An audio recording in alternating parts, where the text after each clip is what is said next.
Hello, everyone. Welcome to this panel discussion on the impact of COVID-19 on Indigenous peoples in Brazil. We'll be starting briefly. Today, we are very pleased to host a panel of Brazilian experts, both through practice and research on this topic. We're welcoming Bruno Morais, a lawyer and anthropologist, Luísa Valentini, recently graduated with a Ph.D. from the University of Sao Paulo, Bruno Pegorari, doctoral candidate at the University of New South Wales, and Eliesio Marubo, a lawyer. We appreciate all of you taking the time out of your busy schedules to join us and to share with us on this important topic. This event is organized as part of the Indigenous Studies Discussion Group, a group within the University of Cambridge that meets monthly to listen to presentations, read, and discuss topics related to Indigenous studies around the world.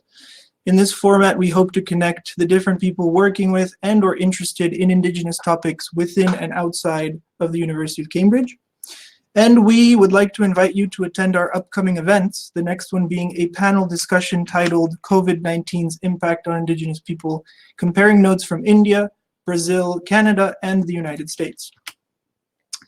You can receive our event notifications via email by sending an email to oa273@cam, that's cam.ac.uk, or by visiting our website, and I will send that via chat now, so you should be able to see that.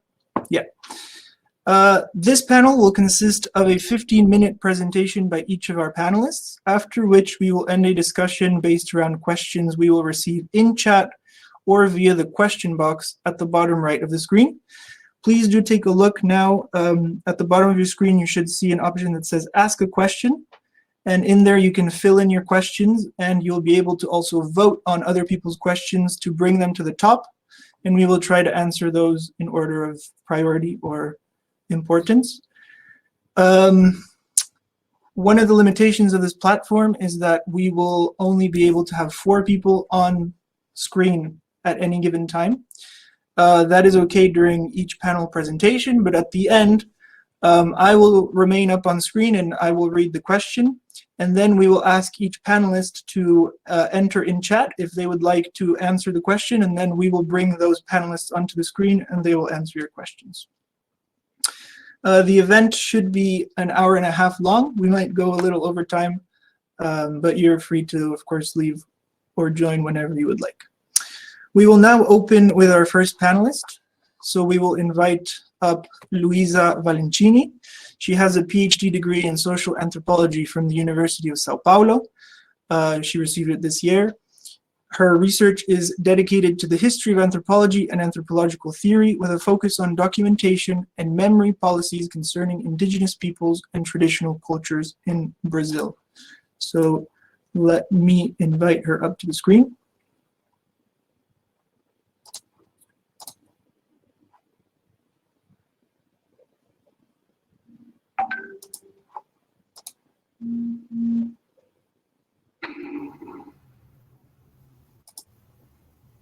Perfect. Welcome, Luísa. The floor is yours. Thanks. And if you would like to share, just send them to me as well. Sorry. Okay, thank you. Just to check with you, in the case that we have a participant who may have problems with connection, Eliesio, in the case that he has any trouble participate with connection and you want to bring him before us, do that anytime, okay? We believe that his participation is very important. Yeah. So hello. I'd like to begin by thanking our colleagues for their kind invitation. And I'd also like to remark that not only Indigenous peoples, but also people of African descent are being gravely affected by the pandemic in Brazil in different manners, but which are affected by a common racist structure. So Brazil is inhabited today by more than 300 ethnic indigenous groups who speak more than 170 different languages.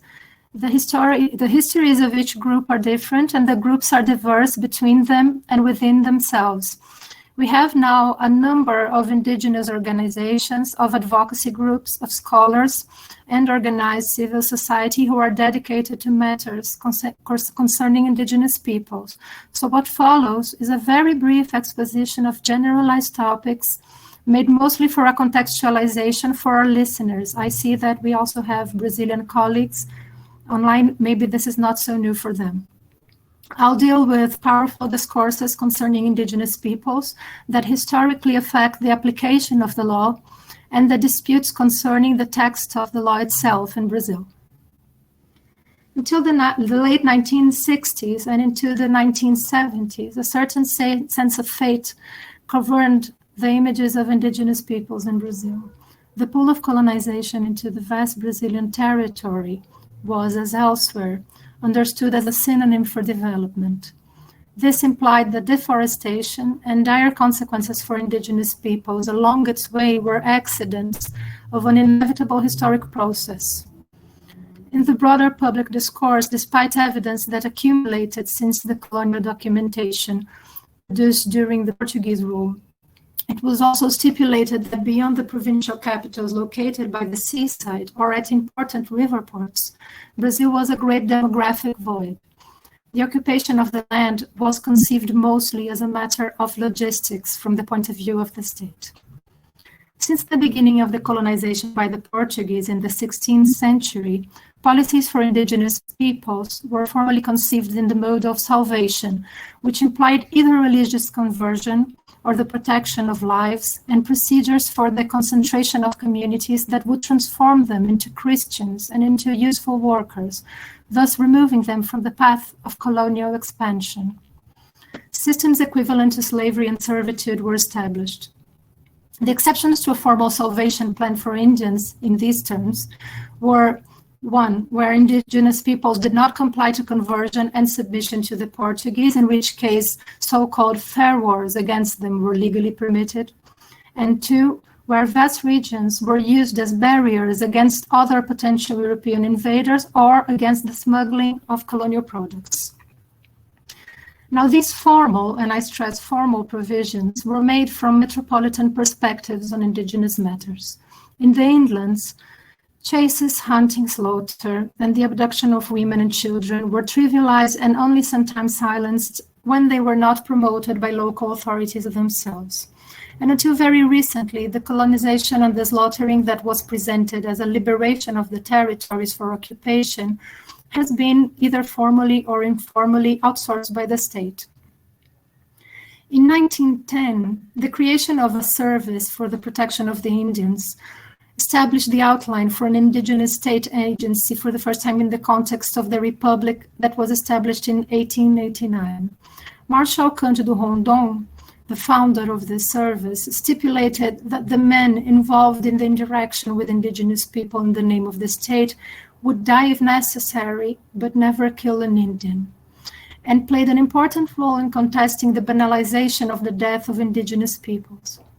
The standard procedure established by this service was to attract groups who were located in inconvenient areas through friendly gestures and try to start a process of integration into the Brazilian society by directing cultural change.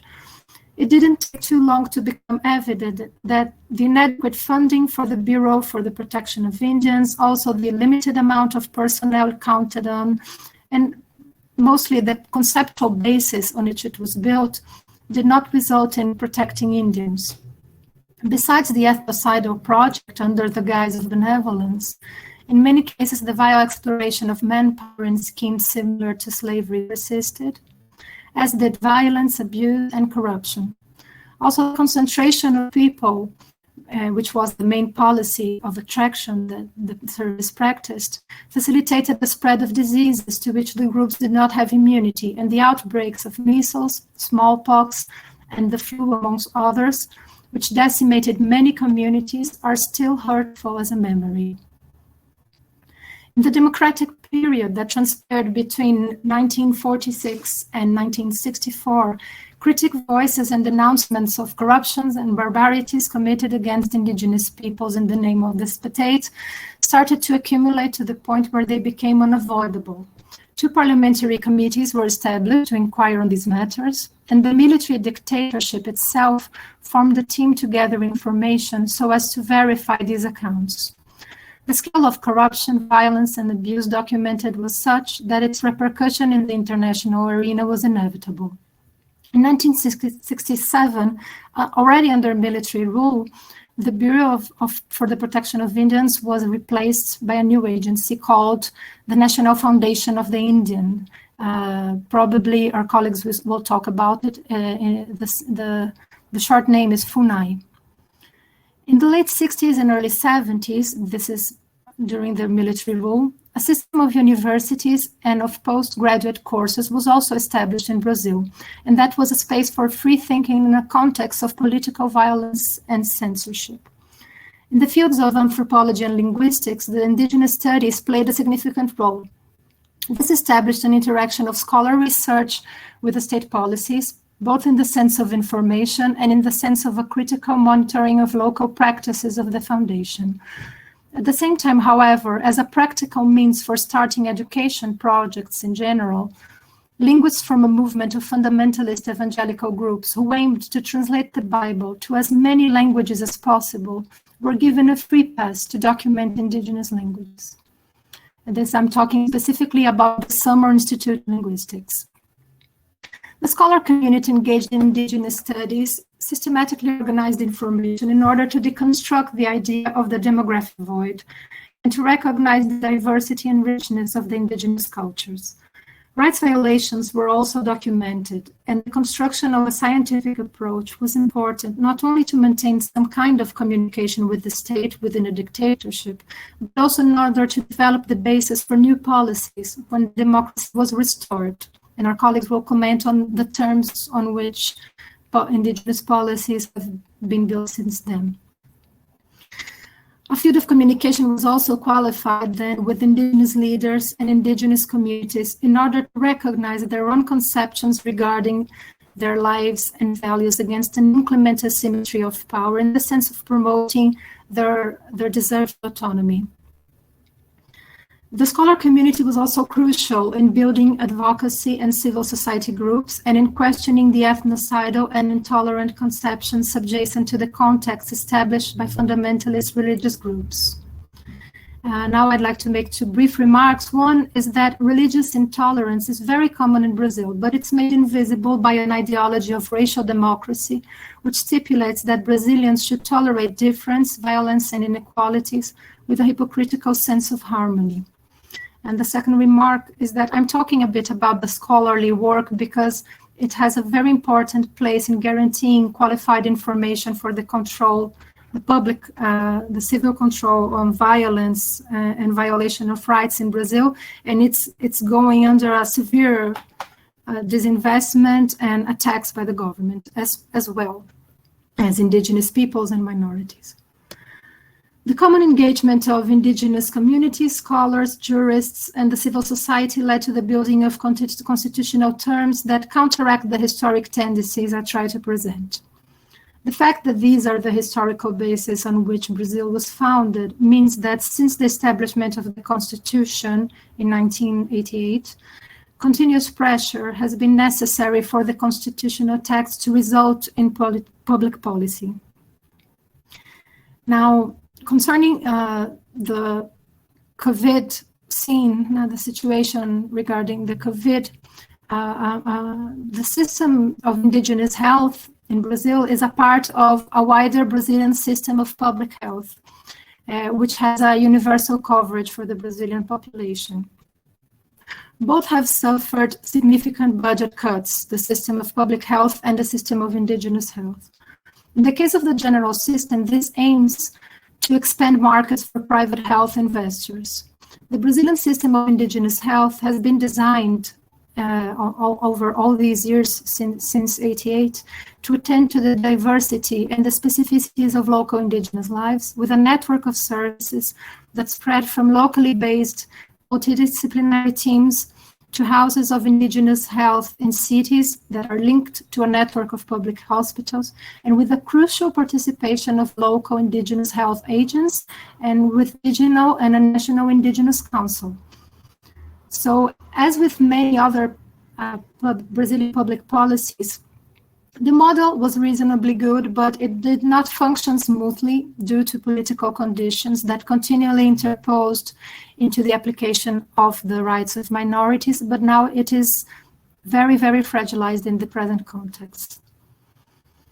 In the last 3 years, democratic arenas established for the continuous evaluation of these policies, such as the annual National Conference of Indigenous Health, were extinguished, but in a less open manner. An underfunding of the health system that was structured specifically for indigenous peoples opens a window for religious agents to occupy the role of the state and transforms the COVID pandemic into a new kind of biological warfare against the indigenous groups.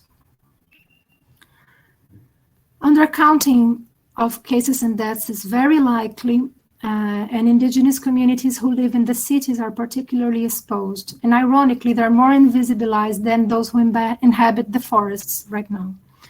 It is getting increasingly difficult not to consider the risk that indigenous peoples are being exposed to COVID as part of a broader indigenous movement, especially when hatred towards Indians has been manifested openly and ferociously in Brazilian ministerial meetings, as we learned last week. In the case of groups in voluntary isolation and in recent contact situations, the role of the public servants in outlining and following protocols in precarious conditions has also been crucial. But it is important to remind our listeners that there is an immense diversity of experiences lived by indigenous peoples.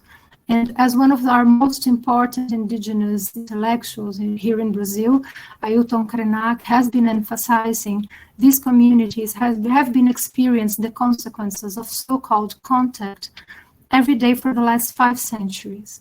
The pandemic is yet another of the tragedies we won't have the time to enumerate here, so I'd like to recommend you a few sources. I'm copying those links into our chat room. Thank you.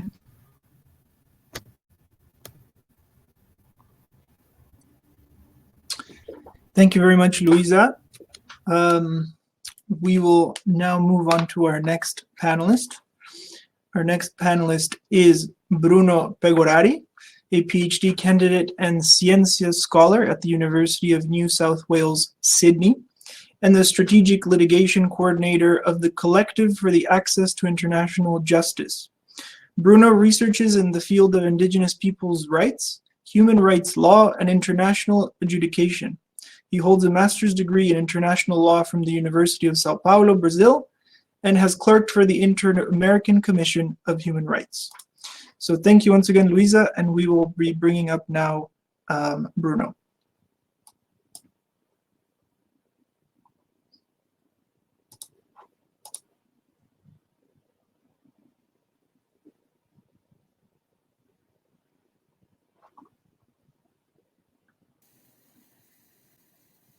Welcome, Bruno. The floor is yours. Thanks, Oliver. So first of all, I'd like to thank the Indigenous Study Discussion Group at Cambridge in the person of Oliver and Nishan for the generous invitation, and acknowledge that I'm really happy to join my colleagues, Dr. Luísa Valentini, Bruno Morais, and Eliesio Marubo, who is an Indigenous lawyer working at the forefront at the Valley do Javari, or Javari Valley, where most of the so-called isolated communities are located. So today I'm wearing my academic hat, so I do not wish to speak as a lawyer or as a litigant, which is another hat that I may wear somewhere else. And therefore I intend to bring some more context of what's going on in that ever complex and always troubling relationship between indigenous peoples and the law in Brazil. And of course, in the end, I intend to connect the background I'm going to provide here to what's been going on because of the coronavirus pandemic. But I do not believe that I could start talking about the coronavirus pandemic as that's something really tragic. People are dying, especially indigenous peoples, but I believe that if we look at the coronavirus pandemic as through the lenses of the context we are currently at, that we are currently facing, we can see better its political impacts in Brazilian law and how this impact sort of manipulates or gives content to the legal form or legal discourse. So what I'm going to do today is I'm going to focus on legal discourse. So I believe that legal discourses are enablers of political projects. And I think we have been true, as Luísa clearly stated and clearly emphasized in her talk, we have been through two main moments in our recent history. I'm not going to go back to colonial times. That's too much for this 15 minutes here. So I'm going to emphasize two of these moments and two of these political projects and raise and try to put forward the argument that we are now entering a third moment and a third political project, and legal form and legal discourse has a very important role in this very moment. So the first moment was, we could call it the assimilatory political project that occupied most of the 20th century in Brazil. As Luísa mentioned, in this project, Indians were regarded as primitive subjects incapable of deciding on their own. So the state had to step in and decide and speak on their behalf. This broader project had a project of integration to national society. So according to this project, Indians would become Brazilians and their previous identity would with time disappear, and the union would occupy the indigenous lands throughout the country, and Brazil as a country, as a state, would have its promised territorial integrity. Another sub-project within this assimilatory political project is the National Economic Development Project. So by this sub-project, indigenous peoples would have access to superior and more materially rewarding modes of living. So there was a problem of improvement of their lives here. But in the end, we all know that in the best case scenario, they would only become economic marginalized third-class citizens in most of the cases. So because I am a lawyer and I tend to focus on legal discourse instead of focusing on the broader political aspect of this historical moment, I will focus on two main doctrines at this project, which are the integration, and we can understand the integration as a duty carried out by the state by reading the 1937 Constitution and many other constitutions following this one, that would state that the union is competent to incorporate the forest people, silviculas, to national communion. So the state had the duty to incorporate these people to the national communion. Also, the doctrine of guardianship. So according to the Brazilian Civil Code of 1916 and the Indian Statute of 1973, the forest people, as they were called, the silviculas, are incapable to perform certain legal acts. Therefore, they are only relatively capable before the law, like minors and like married women at the time. If civilized, this would allow them to perform all legal acts of civil life, and therefore they would no longer be indigenous, they would be integrated. So as indigenous, you could not participate in law, you could not be called the subject of the law. Then we jump straight to the 90s, where the second political project emerged. I call this political project the Promotion and Protection through a Rights Language project. So in this political project, the role of state has completely transformed into something more close to a promoter of rights. So the Constitution established many rights, such as the right to land, the right to traditional ways of life, and enjoyment of natural resources. Brazil went through a period of extreme international law expansion. Brazil adopted many human rights treaties, entered many organizations and international courts, and those organizations began to also develop international standards, expert reports, shadow reports, playing a very important role in improving what we today call indigenous people's rights. Also during this period, a very intense moment of the demarcation of indigenous lands occurred throughout the country. So FUNAI has concluded so far 440 demarcations in Brazil, even though it still has 248 to go. But especially during the 90s and the early 2000s, many of those lands were demarcated.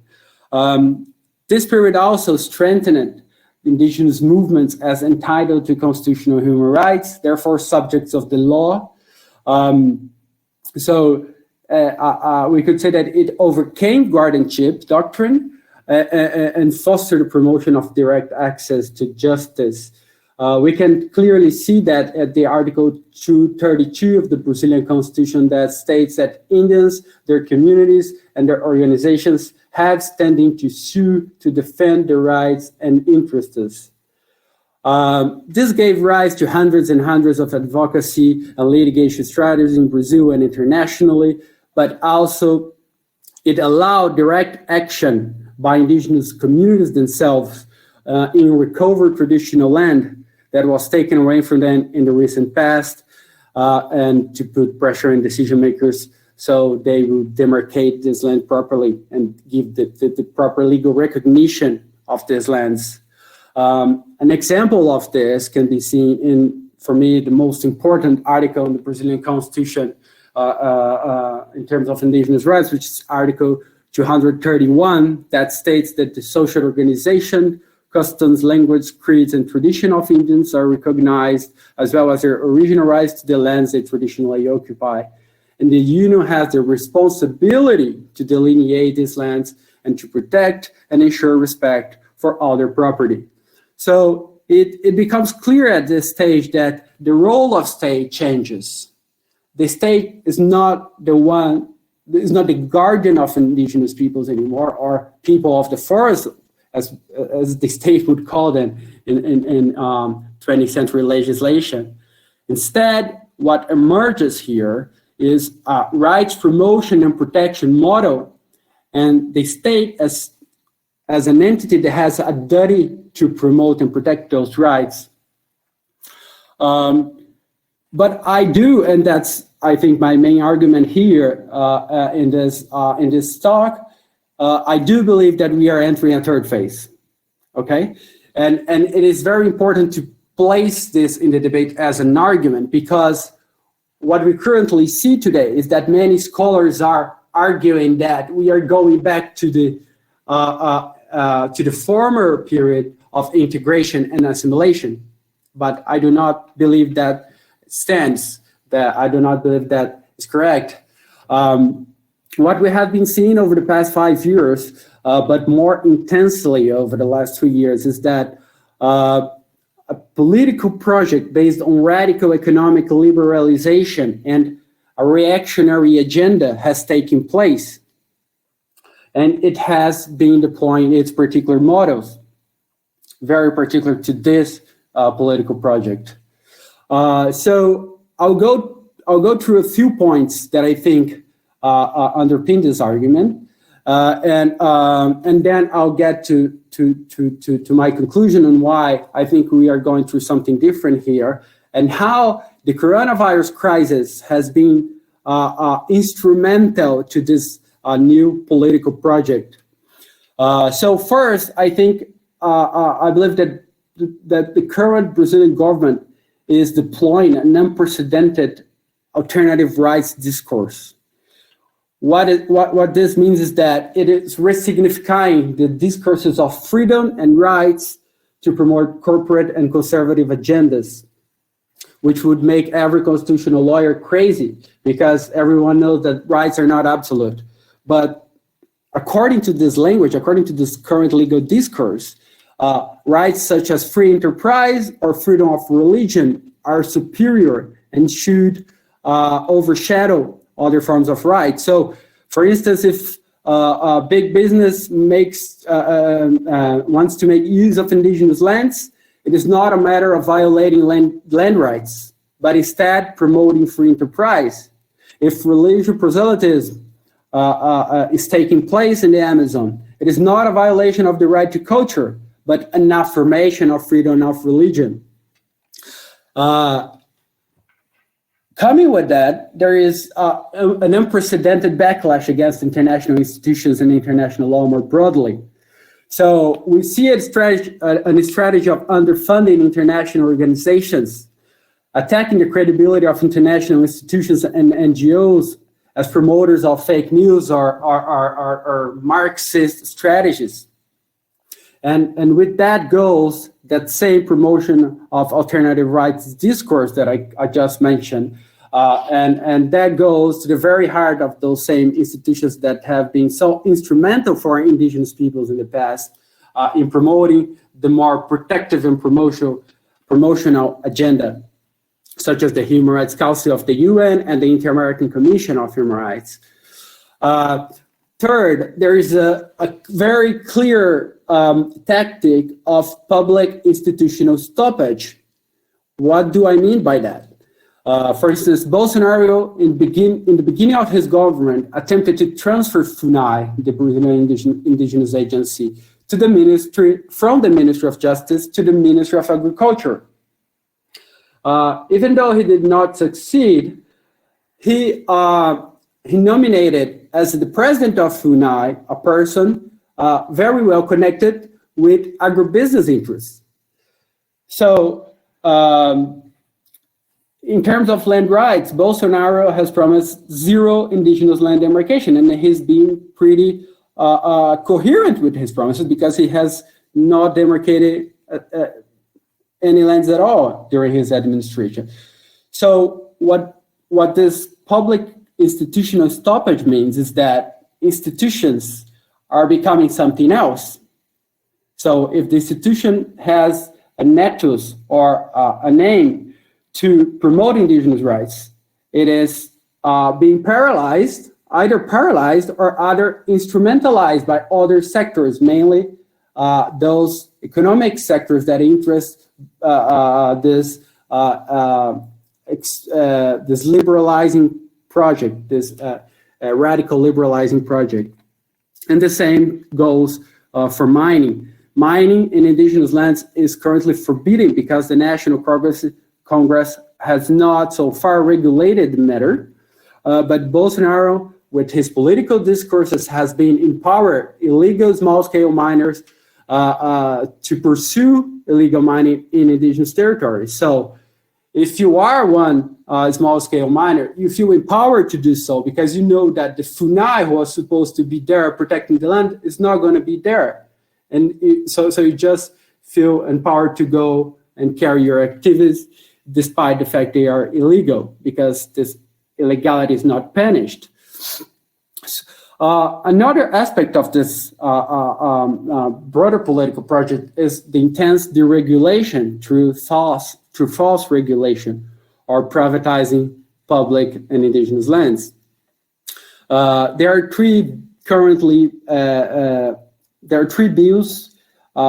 two bills and one normative instruction of FUNAI that enables that picks all indigenous lands that are currently being demarcated, that are at some point in the demarcation process, and the demarcation process may take a long time, believe me, it may take decades.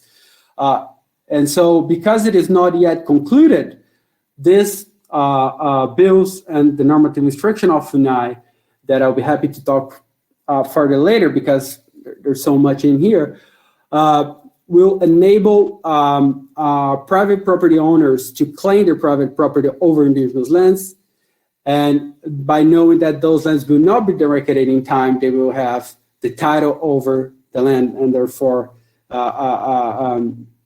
therefore there's pretty much an institutional form of land grabbing. And also, to finish this new moment that we are entering, there is a strong deployment of misinformation and conspiracy theories. For instance, Bolsonaro every once in a while mentions that anthropologists' reports were fraudulent. There's sort of a conspiracy between anthropologists that provide the technical information for land demarcation, so they are not to be trusted. Or when he says that Marxist organizations are penetrating Brazilian territory to work with indigenous peoples to steal natural resources from Brazil.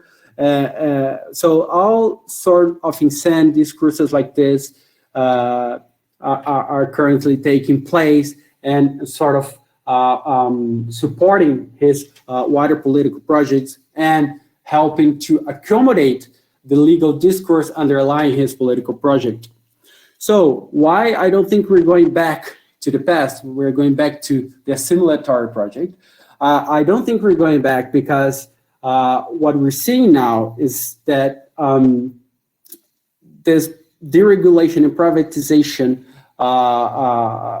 part of this radical liberalization project is highly beneficial mostly to transnational new extractive corporations, which is different from the past when most of those enterprises are public enterprises and the goal was to sort of occupy the national territory.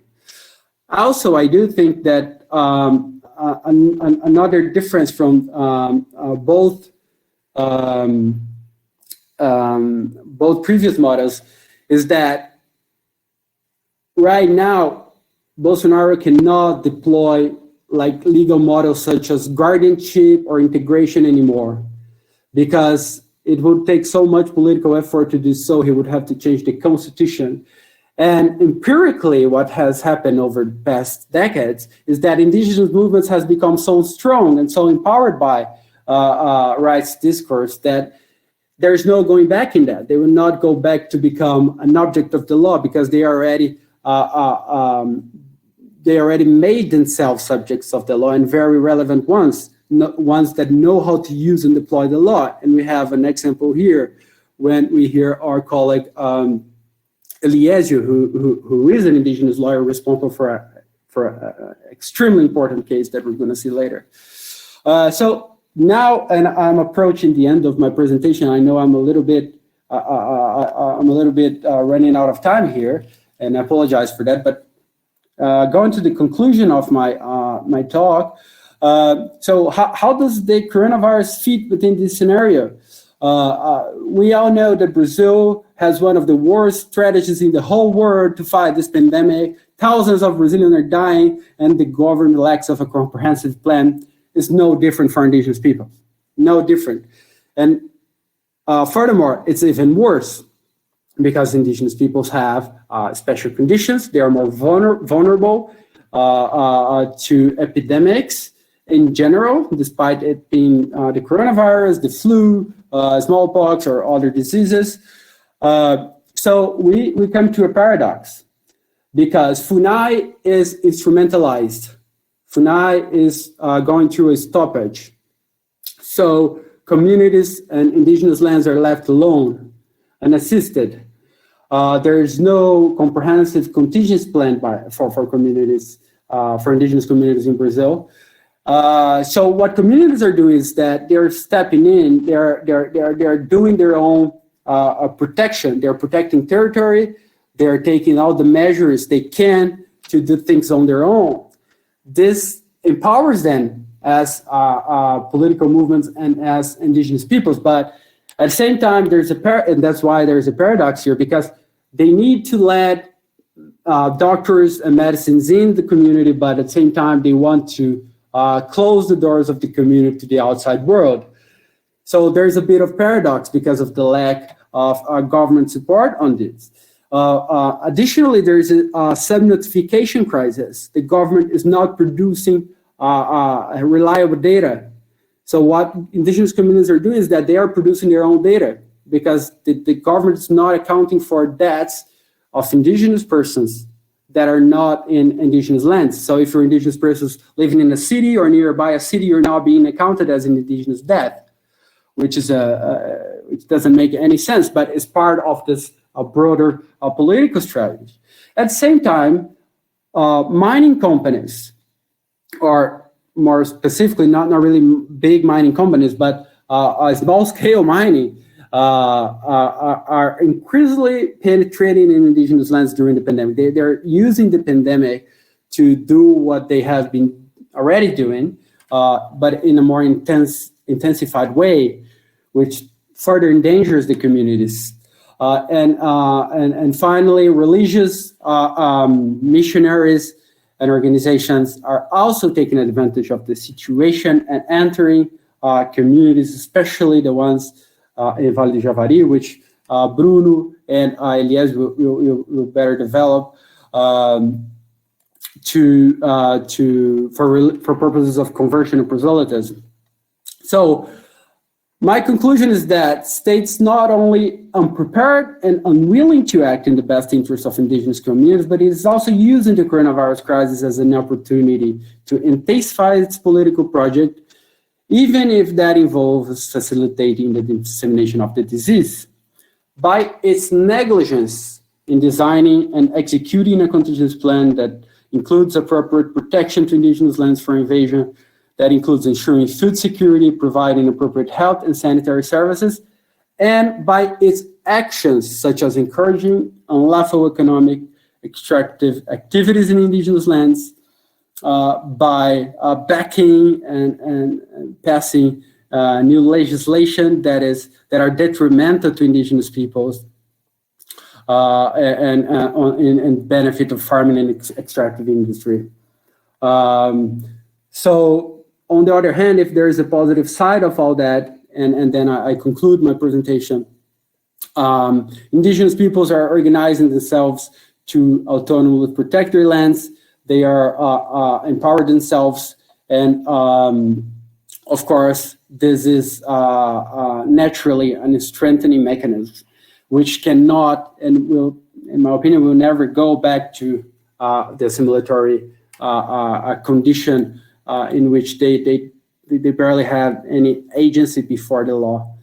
And now passing to my fellow colleagues, I think the case of the Javari Valley, which I haven't had the opportunity to enter into any detail here, actually I didn't mention the case, I think it illustrates very well the protagonism of indigenous associations, of indigenous leaders, in using legal discourse and using legal models to counter this radical project of economic liberalization and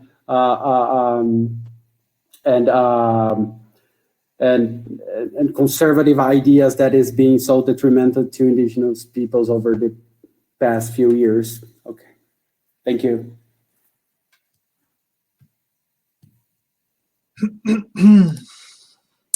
Thank you, Bruno. I would just like to remind everyone to please ask your questions either in the chat or in the button below that says ask a question. We now have 3 questions. We'll be asking our panelists later to answer them. Thank you once again, Bruno. We will now move on to our next panelist, also called Bruno. And Bruno M. Morais has a law degree and an MA in social anthropology, both by University of Sao Paulo. And he is currently a Ph.D. candidate in socio-environmental law at Pontificia Universidade Católica de Paraná. His more recent research efforts are dedicated to the transnational impacts of the commodities market in the Brazilian Amazon. And as a lawyer and an anthropologist, he works advising indigenous, traditional communities, and civil society organizations. So thank you, Bruno. See you later. And we'll bring on Bruno Morais.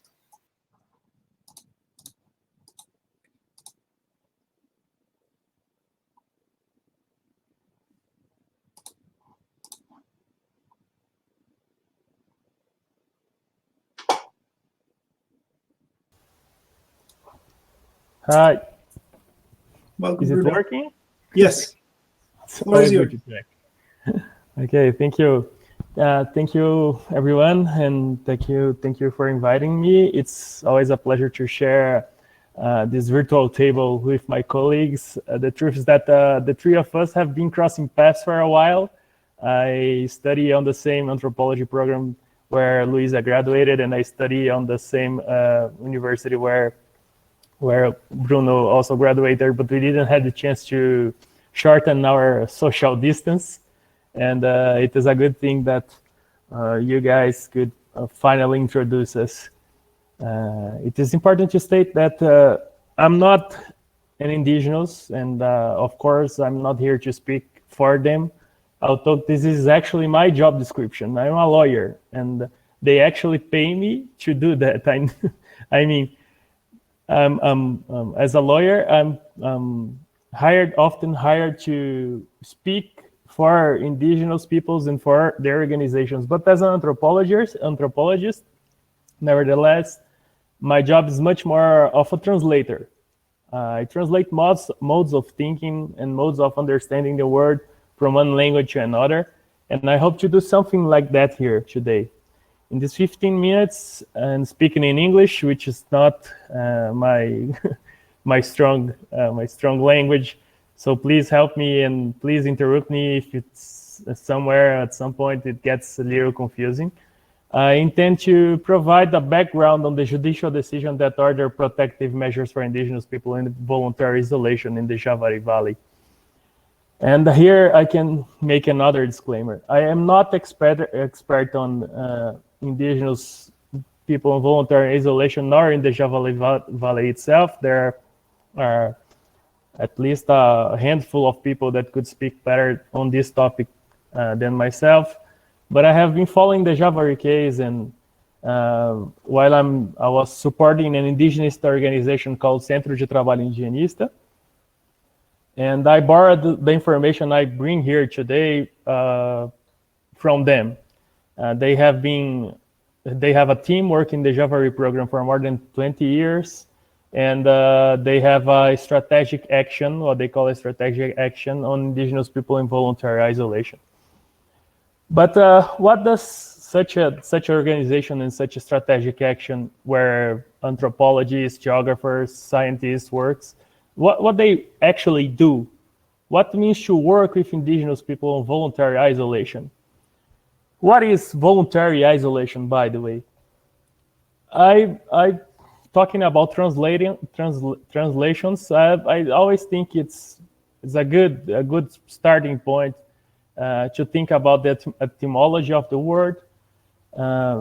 Isolation comes from the Latin insula, which means island, and it's fun to think about indigenous people in voluntary isolation in the Javari Valley, and a map could show us why. Let me try to share a map. Could we do that? Just one moment.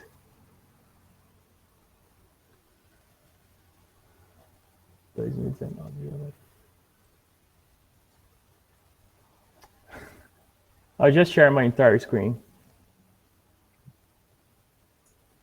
This is the map I'm talking about. Can you see it? Yes, no? You can do something. If you... This is the map. Yeah. Okay. So this is a map of the Javari Valley. It's a very big map, and the reason of that it's because it's a very big indigenous land. You can see here. Do you see my cursor? My mouse pointer. This is where the Javari indigenous land is located. This is the Javari River over here. It makes the border of Brazil and Peru. And this green area is the Javari indigenous land.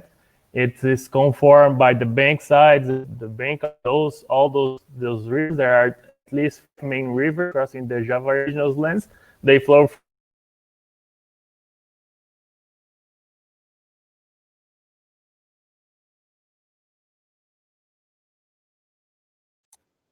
It looks like we lost Bruno. I think we'll try to reconnect him. Just bear with us a second. I think the screen casting caused a problem.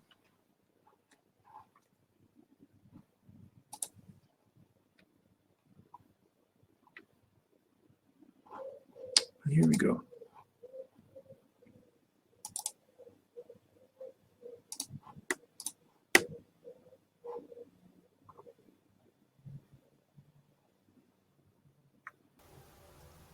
Hey Bruno, maybe if you can send it to me and I can, if you send the Hi, link. I'm back. Hey Bruno, if you could share can you share the link to the map via chat?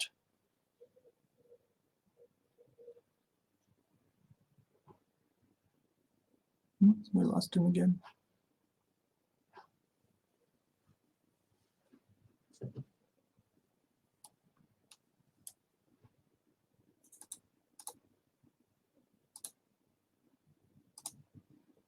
I'm here again. Oh, yeah. Okay. So I'm not going to. Oh.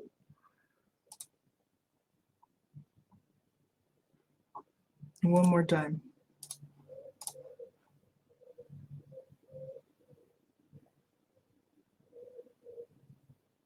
Hi.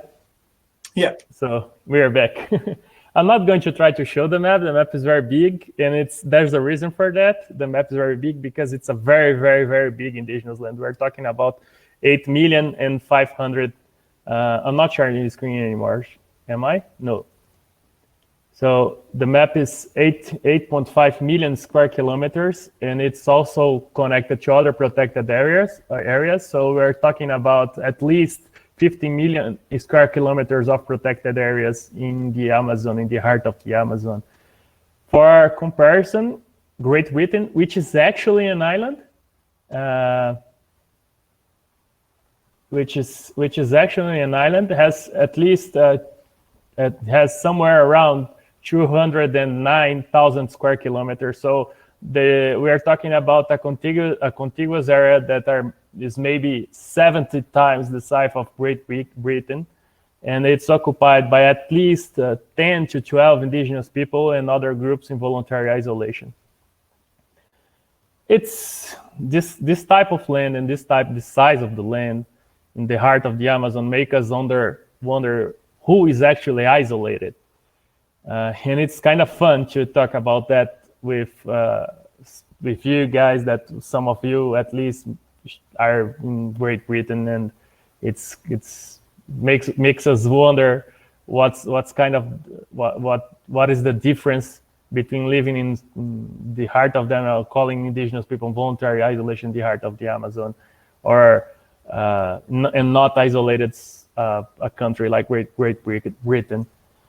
Well, there are linguistic options for isolation to define these groups. Sometimes in English they say uncontacted tribes, which I think it's also misleading. Most indigenous people in voluntary isolation in the Amazon had an history of relations with the national society, and the Javari Valley is a good example of how that goes.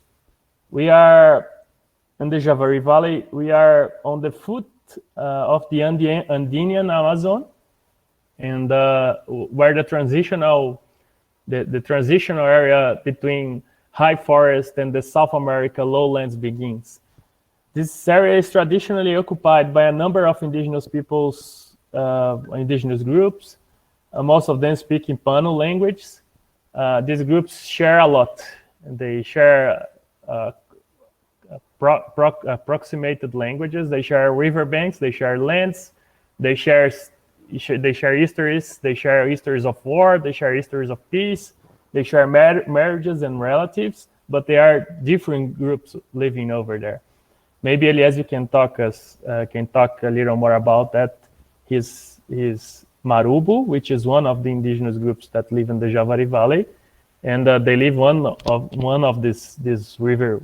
The Marubo lives on one of these river basins, and each river basin is more or less occupied by a different indigenous group.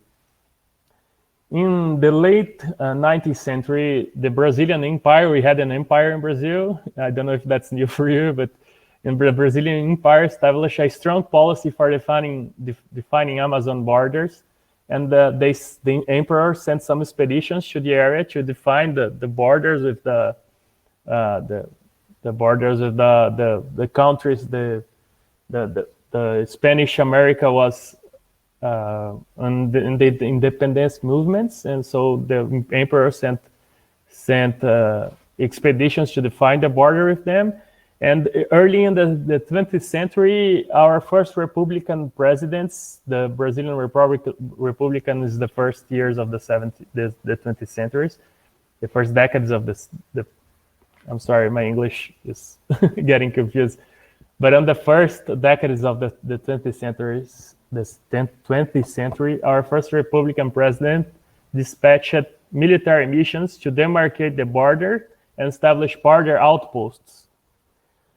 Until the 40s, when the Caucho boom took over the Amazon, Tabatinga, which is the major city on that area, is on the headwaters of for arriving on the Javari Valley.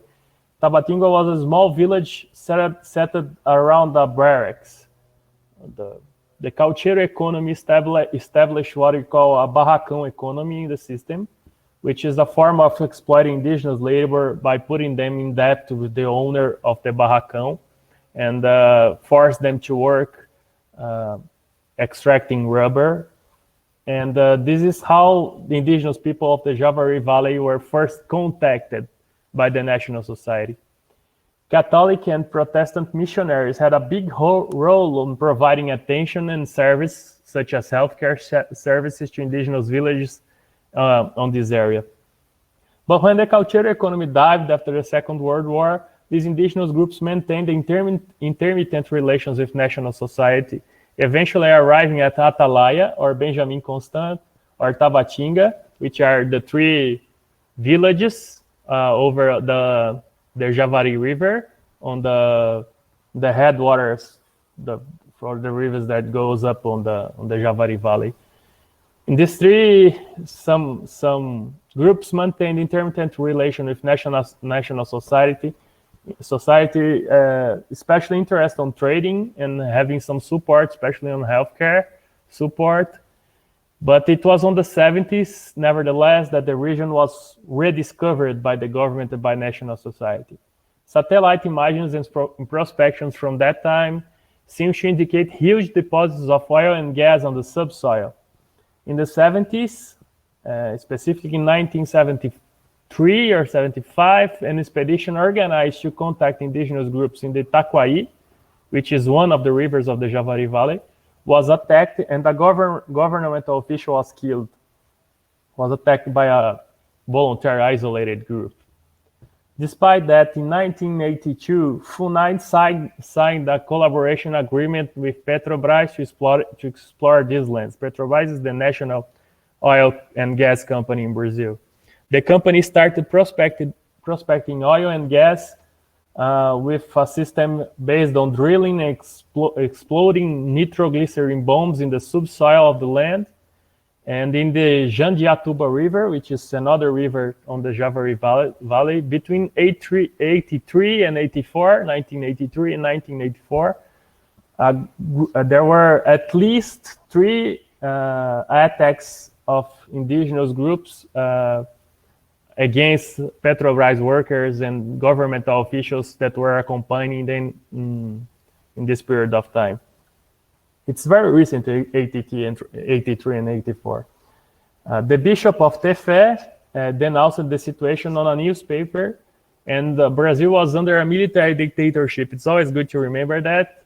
Luísa talked a little bit about that, and Bruno talked a little more. But in this time, Brazil was under a military dictatorship, and the government reaction was very rude to the bishop, to say the least. The church was actually, the Catholic Church was actually threatened. The bishop himself was threatened, but Missionary Indigenous Council, which is an organization, a very important Catholic organization in Brazil that works organizing and helping the indigenous movement late on the 70s and up to today. The Missionary Indigenous Council then proposed a judicial action claiming that the land should be protected. In 1986, the government first embargoed the area, and in the early 90s, they started a demarcation procedure that will eventually put the limits on the area, the limits that we now know of the area. At that time, in the 90s, things had changed a lot. Brazil had a brand new constitution written with the participation of indigenous leaders. Both Luísa and Bruno spoke about that. But especially the academy, and anthropologists have a strong say on that, the academy and civil society was developed a strong critique to the governmental policies. This critique guided a turn on indigenous policies that were, since the 90s, not devoted to promoting contact and integration of these isolated groups, but directed to respect indigenous people political choices on how to relate to national society, or at least that was the precarious consensus between experts and governmental officials on that time. But this precarious consensus lasted. This meant a deep change on indigenous policies. No more FUNAI would contract certainists or organize contact expeditions, which were called actually, these contact expeditions were actually called contact fronts. But FUNAI would now develop a system of monitoring and protecting indigenous people based on what they now call protection fronts. It was a change from contact fronts to protection fronts. Specialized indigenous were sent to 7 different outposts in the Brazilian Amazon to develop such monitoring system, and work monitoring threats. And despite many contradictions, especially regarding the role of indigenous people themselves on this monitoring system, the indigenous movement and the indigenous communities that were living on the outskirts of these lands that where indigenous people in voluntary isolation live, they don't have they have a lot of contradiction with the monetary system that was developed by the government. But the system was more or less working until 2019.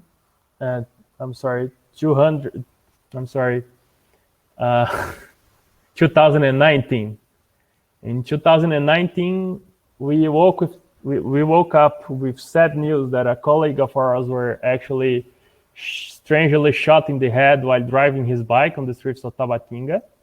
And no one had any explanation for that except for the fact that he was actually working on the protection front, and recently had been involved in an inspection operation that called illegal fissures inside the Javari indigenous lands. Before and after that, the protection based on the riverbanks of the Itaquaí River was attacked 3 times during the night. Something was going very bad on the indigenous policy in voluntary isolation. Something was going very bad on the policies for indigenous people in voluntary isolation. 2 weeks after the attack against our colleagues, we received the other news that the government actually published a big study on oil and gas prospections on the region, and they published a map and a plan of exploiting oil and gas. On the map that didn't include the Javari Valley indigenous land as an area for exploitation, direct exploitation, but all the outskirts of the land was, in this map, was signaled as exploration area, and that the government was trying to force up to this year, the government was trying to force a public consultation on a possible auction of these oil and gas reserves to happen this year through 2020. The auction was to happen until the end of this year. On the other side of the border, Peru took to the Supreme Court a litigation against a community organization, a MATSES community organization, who, with an injunction, blocked the auctions on the Javari Trapiche and Serra de Divisor, that the auctions actually sold some part of the land, of the indigenous land, to oil and gas exploitation for Petro. And there was a judge in Peru that gave an injunction against that. And the case is now on the Supreme Court, and it was about to get ruled. It was about to hold trial on that case. They were about to hold trial on that case 15 days ago, but with the COVID, the case was paralyzed. All this scenery make us think, what's the role of the missionaries in oil and gas exploitation in the Amazon? Well, history, as Luísa told a little bit, give us some ideas what's the missionary's role on that. In the eve of the pandemic break, Bolsonaro government made a move and changed the coordination of the indigenous people in voluntary isolation office at FUNAI here in Brasilia, and put on the place of on the coordination position a priest with very strong connections to the missionaries that were working in the Javari. One of his first actions as the coordination was to authorize a missionary entry among the Suruaha people, which is an indigenous people that was recently contacted indigenous people that is living on the Amazon, in the Amazonas state. And the justification for that authorization is that the missionaries could provide healthcare services and prepare the Suruaha for COVID-19. The irony of that argument is that of any people in Brazil, the Suruaha was one of the most impacted by missionary activity. And after the contact in the 80s, the Suruaha experienced epidemics, which also include suicide epidemics that cost the lives of almost 80% of their population. There is not a single indigenous people in Brazil that does not have an history of surviving epidemics. And there's not a single anthropologist that did not hear narratives of deaths and that cost the lives that cost whole villages or entire indigenous people here in Brazil.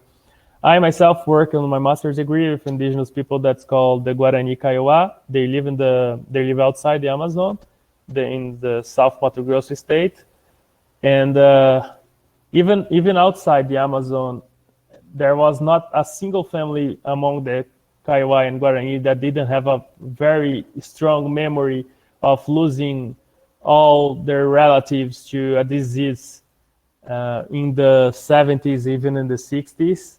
From the 40s to the 60s was the worst time. So all indigenous people in Brazil are actually survivors of a pandemics. Coming back to, and trying to make a point here, and I'm trying to make an argument that if we come back to the linguistic discussion about what the term isolation means, we were talking about how this is not a good term to refer to these populations. Also, uncontacted is not a good term because these indigenous people has an history of contact, at least intermittent contact with the national society. And the term chosen by law is the one that I'm using, is indigenous people in voluntary isolation. But this expression voluntary, it makes a good point, returning the political dimension of the situation. I mean, it's always important to state that these people are on isolation as a voluntary choice, as a political choice, autonomous and political choice by them to control contacts with our national society. But it also obscures another political dimension, which is that is often not a choice of these groups to reduce contact with national societies, but is actually a situation imposed over them by national society itself. There's an indigenous leader that I respect a lot, and he has a proposition of a term that would solve this impasse. He says a good term to refer to his relatives who lives in the woods and who lives in the forest and doesn't have contact with the national societies, indigenous peoples desconfiados.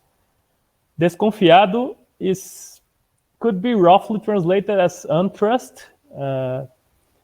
They don't have trust in us, but the etymology of the word actually revelates another dimension of the term. It comes from the Latin fides, to put faith.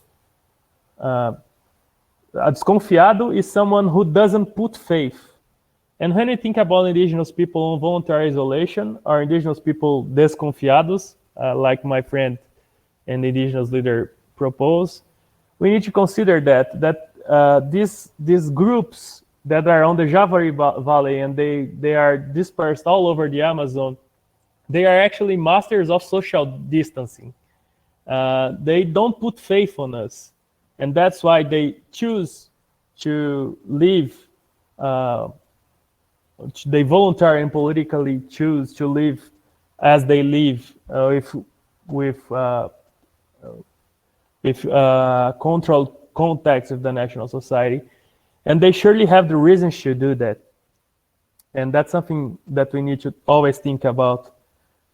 Well, I'm sorry, the English is really hard for me and it's kind of rusty for me, but I hope that you could understand my point, and I'm very happy to hear to Eliesio, who is actually on the Javari Valley and works as a lawyer for the Univaja, which is the indigenous organization of the Javari Valley. And it will be very nice to hear them and to answer your questions if you have any. Thank you very much, Bruno. I would just like to remind one more time that we are accepting questions to all our panelists later, either in the chat or below. And we will now move on to our next speaker, who Bruno already presented a little bit. Eliesio Marubo is a lawyer who practices at Marubo Soluções Jurídicas with offices at Brasilia, Manaus, and Tabatinga. He's also a municipal prosecutor in Atalaia do Norte City, legal officer at the NGO Univaja, Union of the Indigenous People of the Javari Valley, and an executive secretary of the Brazilian Bar Association for the state of Amazonas. Eliesio will receive a direct translation, so we'll be getting this translation from Pedro Schilling, who is a lawyer who completed a Master's of Law at Cambridge, and he continues his PhD as a Cambridge International Trust Scholar. So thank you once again, Bruno, and we'll invite Pedro and Eliesio up.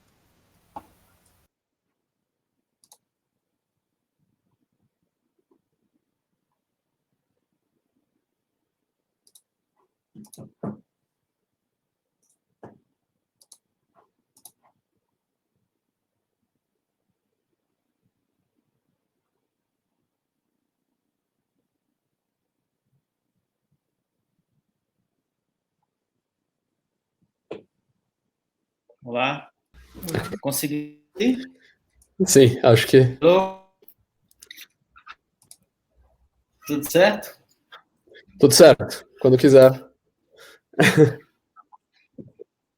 Tá. Então, primeiro, obrigado a todos pelo convite.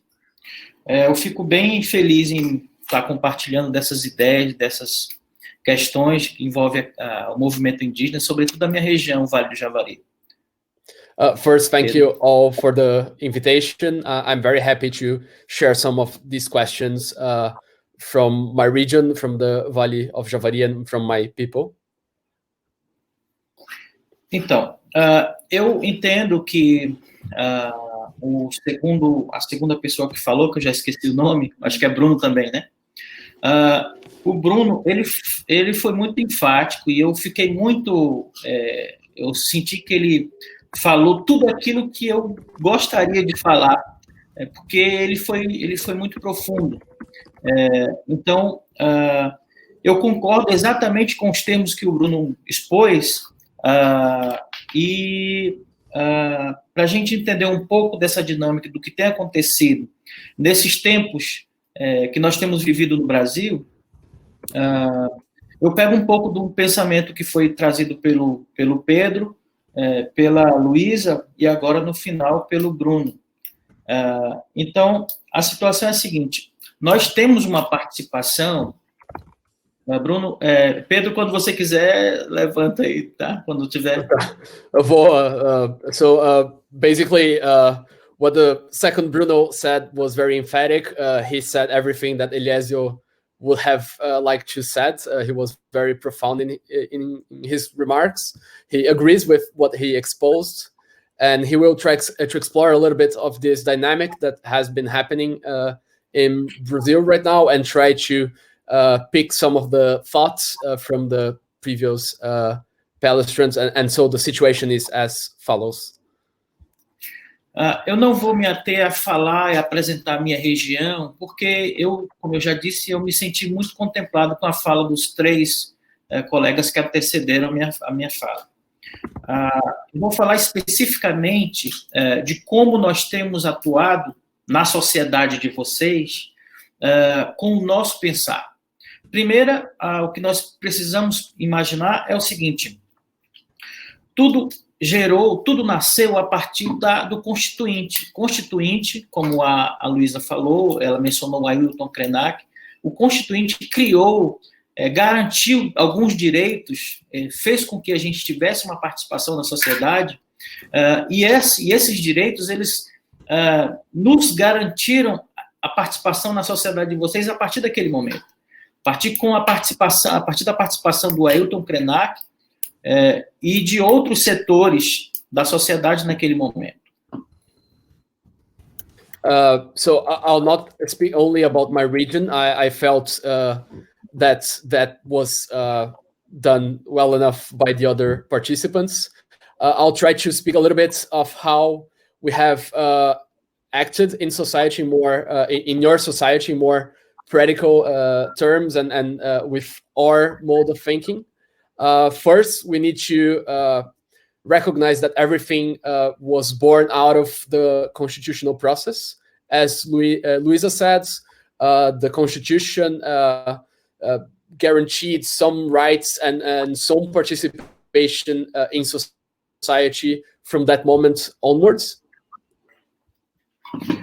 Então, foi exatamente essas garantias dos direitos que nós nos apropriamos agora, nessa época, nesse momento em que as sociedades começam a imaginar e reconhecer as ferramentas que o Estado de Direito garante para poder fazer frente aos seus interesses na sociedade. So it was we started to use these rights that were warranted by us from the Constitution, and from that point onwards, we start to imagine and see how we can use these tools to use our rights. Como vocês sabem, nós estamos num momento de grande mudança política e social no Brasil. A prova disso é que o mundo inteiro tem conhecido um desvirtuamento das atuações do Estado brasileiro frente às minorias. E isso a imprensa mundial está noticiando. So, as you know, we are facing an intense moment of political and social change in Brazil that's recognized worldwide, and it's particularly evident. It's particularly evident how the Brazilian state has been not recognizing and persecuting some minorities, as has been widely reported by the international media. Diante dessa situação, o movimento indígena, que representa o interesse da população indígena no Brasil, de forma organizada, o movimento indígena começou a pautar, começou a deliberar sobre áreas que nós não havíamos atuado até então e que nós deveríamos participar. E foi nesse momento que o próprio movimento indígena começou a trazer essas demandas e indicar as pessoas que deveriam participar do processo. Entre eles, aqueles que estavam se formando, que estavam buscando a formação superior, não só advogados, como pessoas de outras áreas de formação também, e junto com organizações que sempre nos apoiaram, assim como o CTI, que o Bruno falou por último aí.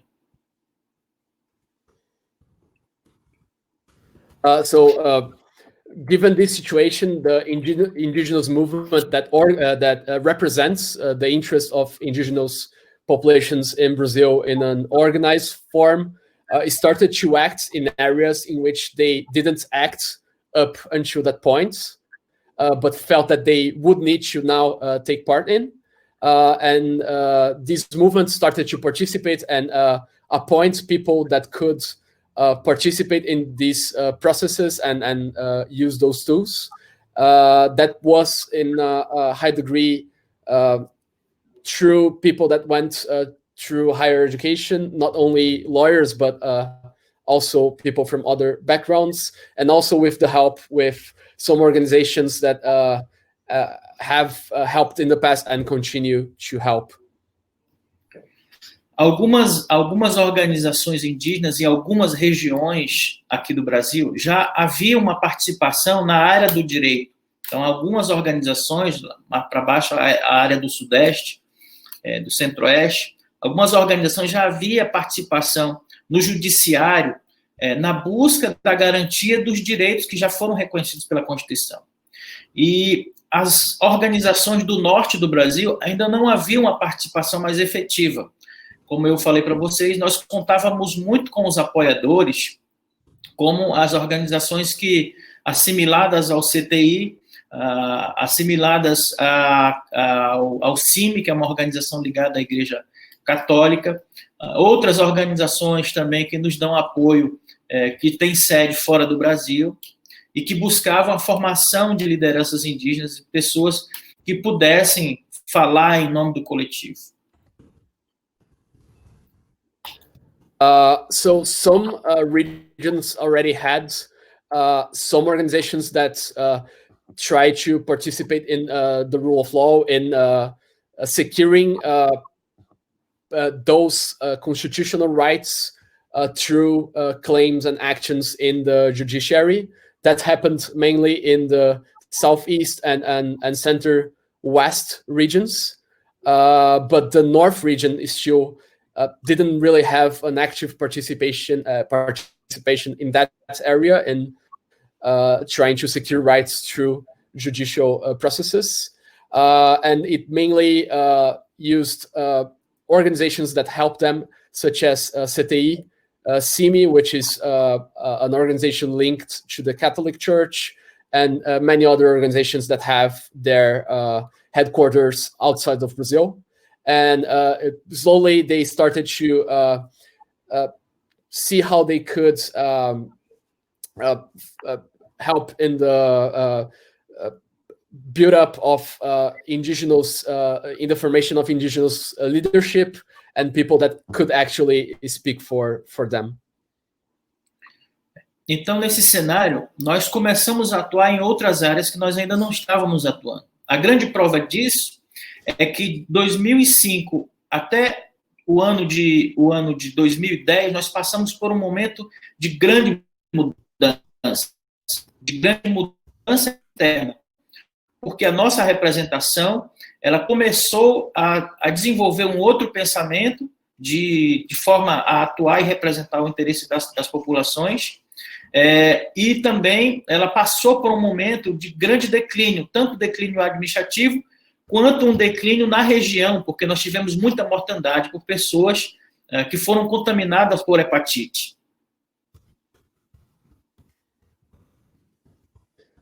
So we started to act in those other areas, and the proof of this is a process from 2005 until 2010, where we passed through a moment of big change. where this representation or how we dealt with those juridical processes started to develop a new kind of way of thinking, a new way of representing the interests of the indigenous populations. And at the same time, we were seeing a very big administrative decline, and also a big uptick in deaths in the region, especially because of hepatitis pandemic. Junto disso, nós ainda tínhamos outras demandas. Nós tínhamos, por exemplo, a grande invasão da terra indígena por meio de pescadores, de caçadores, o narcotráfico que está aqui do lado na Colômbia, passar para o Brasil e para outros estados e poder levar droga. Fora disso, nós tivemos um conhecimento depois que os grupos que vendiam armas ilegais no Brasil também estavam usando a terra indígena para levar armas para dentro do Brasil, armas para a parte de baixo, a parte nordeste, parte sudeste do Brasil, e fazia esse ingresso dessas coisas ilegais por meio da terra indígena.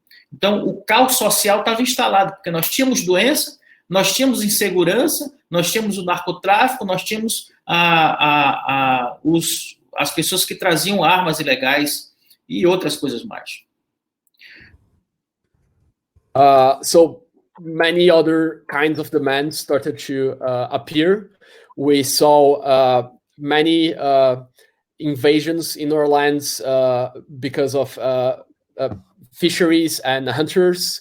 There was also the problem with drug trafficking coming from Colombia, but also distributing drugs through other states in Brazil. Also, some groups that sold illegal weapons started to use indigenous lands to also ship those weapons to other Brazilian regions, such as in the Northeast and in the Southeast. And all of these groups basically did they smuggled their goods through indigenous lands. And so basically societal chaos was installed because we had sickness, we had insecurity, we had drug trafficking and illegal weapon trafficking as well. Essa é a parte ilícita, porque ainda estávamos também brigando com a parte lícita, que é a parte do Estado. Então, como o Bruno falou por último aí, ainda tínhamos ainda a parte do Estado que estava buscando explorar petróleo, tanto do lado peruano, que fica na margem do outro lado da nossa terra, quanto do lado brasileiro. Aliás, esse é um intento que o governo ainda não abandonou no lado brasileiro. Fora disso, o governo, com esse novo pensar, ele está retomando alguns projetos de décadas passadas, da década de 60, que é passar uma estrada dentro da terra indígena, porque na cabeça dele ele acha que vai fazer o desenvolvimento da região dessa forma. E esse problema, o problema social interno, somado ao problema dos ilícitos que estavam nos cercando e da parte lícita, que é a parte do Estado, nos colocou numa condição de aprender o que vocês não indígenas pensam, o que vocês falam e o que vocês pretendem fazer. Isso nos impôs o nosso pensamento, a nossa cosmovisão, a nossa política interna, impôs uma forma da gente entender como é que você... Desculpa, Eliesio, deu uma cortadinha, você consegue repetir a última parte? Esse conjunto de situações nos impôs uma forma de entender a cabeça que os não indígenas têm de resolver seus problemas, para que a gente pudesse buscar saídas, buscar ideias para soluções para esses problemas. Obrigado. So that I covered was the illicit part, but at the same time, we were also having to deal with the licit part, with how the state was coming into the lands. As Bruno said, the state wanted to exploit oil, both in Peru and in Brazil. In Brazil, this is something that the government has to not abandon. And with this new government, this new way of thinking, it's some projects that first came up in the 60s are coming back. So, for instance, they think that building a big road through indigenous lands will make the development in Brazil go ahead. And basically, the combination of these problems, the illicit problems and the licit problems, imposed on us the need to understand how you non-indigenous people think, and imposed us in having to learn how you solve and deal with your problems. Bem, diante dessa situação, nós ainda temos uns vizinhos da nossa terra que são os mais vulneráveis. Imagine que nós somos vulneráveis, nós Marubos somos vulneráveis, assim como os Maiurunas são vulneráveis, assim como os Canamarês são vulneráveis, assim como os Matis. 5 povos que têm contato com a sociedade envolvente, eles são vulneráveis. Mas nós temos pessoas mais vulneráveis ainda, que são aqueles que ainda não sabem que vocês existem, eles não sabem que vocês querem fazer mal a ele, porque querem pegar a terra dele, e ele não faz distinção de quem é não índio bom e quem é não índio ruim. Então ele acha que todo mundo é igual. Ele não sabe, ele não tem conhecimento de vocês, e ele está no meio, ele está exatamente na passagem dessas pessoas que estão querendo explorar a nossa terra. E por essa razão, nós temos essa organização que nos representa justamente com fundamento no artigo 231, no artigo 232 da Constituição Federal, que a Luísa mencionou no início e que o Bruno falou logo depois. Então, esses 2 artigos, eles nos dão fundamento para existir como organização social de representação dos interesses dos povos indígenas. Não só os povos indígenas, os 5 que têm contato, no caso de Javari, como também aqueles que não têm contato com a sociedade.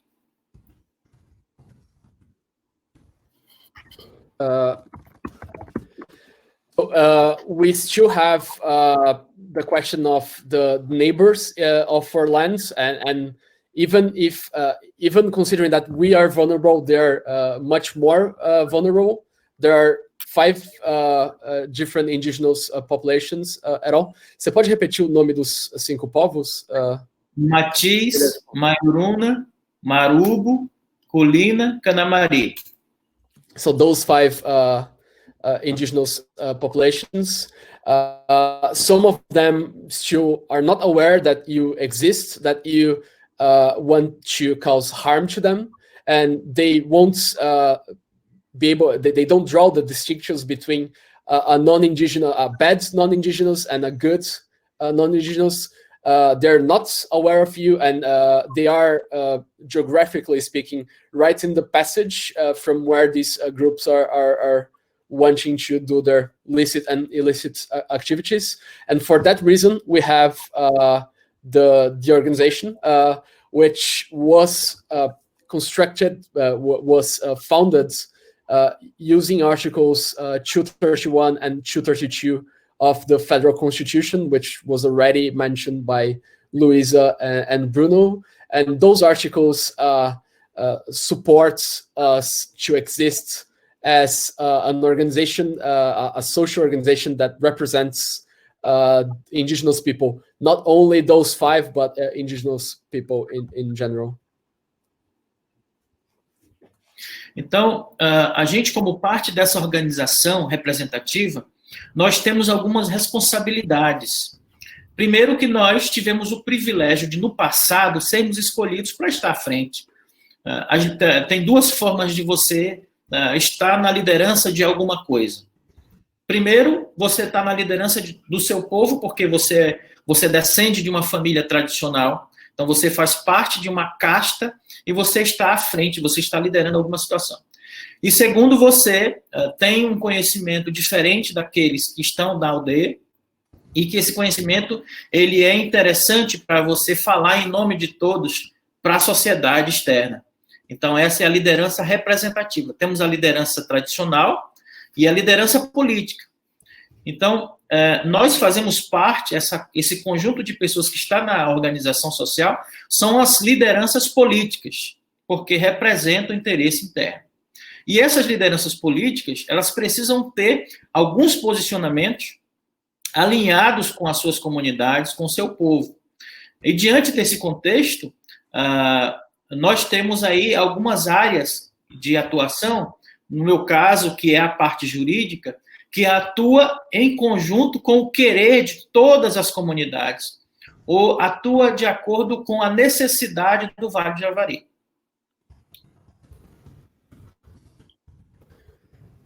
So as part of this organization, we have responsibilities.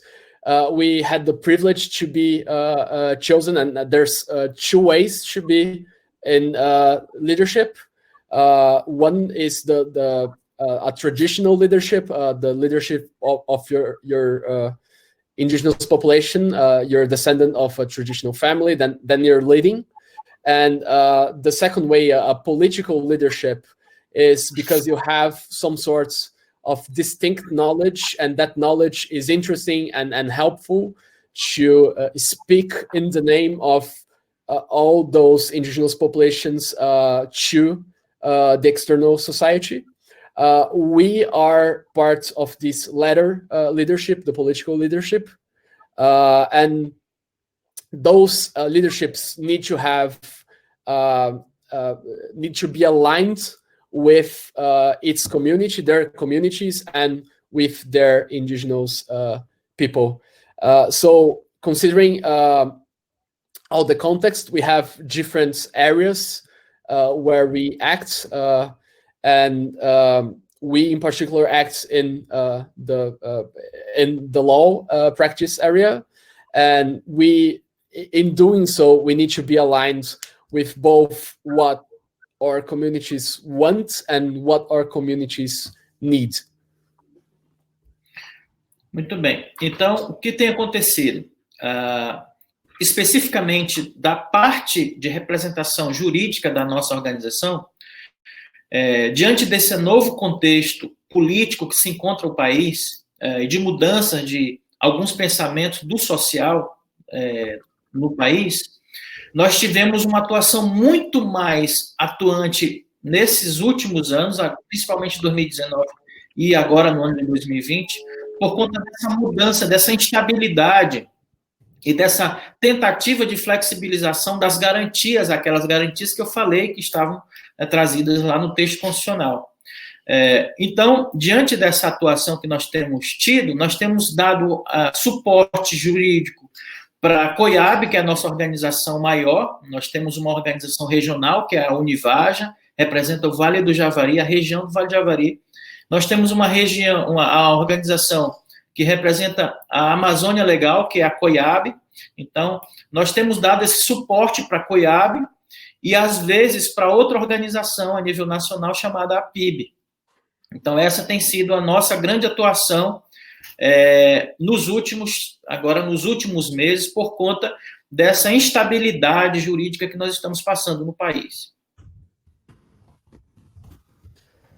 So what has been happening in terms of the representation before the Brazilian courts is that with the new political context in the country and the change in societal thinking, we have been much more active in the last couple of years, especially 2019 and 2020, because of all of this political instability and the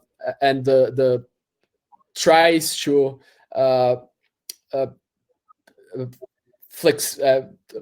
make more flexible the constitutional warranties that we have, and what we've mainly been doing is providing legal support to several organizations.